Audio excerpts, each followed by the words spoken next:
আপনারা সাংবাদিকতা করেন, এটা কিন্তু মহান পেশা বলে আমরা ধরি অনেকে, যে মহান পেশায় আছে।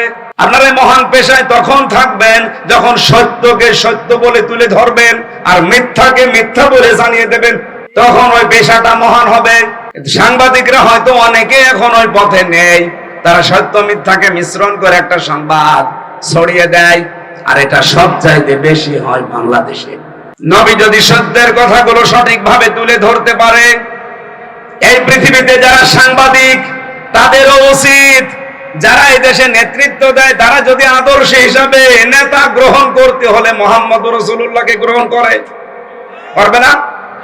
বলেন না কেন? কেউ যদি স্বামী হতে চায় আদর্শ স্বামী, সে মুহাম্মদ রাসূলুল্লাহর মতো হবে। কথা বলা লাগবে। কেউ যদি নানা হতে চায় তাহলে আদর্শ নানা হতে হলে মুহাম্মদ রাসূলুল্লাহকে ফলো করা লাগবে। কথা বলেন।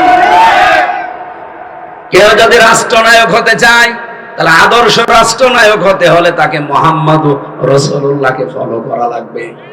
এইটা বলতে বলতে আমার মাত্র 6 মিনিট সময় ছিল, পুরাটা গোছাতে পারি নাই। আমি একবারেই বলেছিলাম, যারা সাংবাদিক সংবাদ বাহক আপনাদেরও আদর্শ যেন হয় মুহাম্মদ রাসূলুল্লাহ।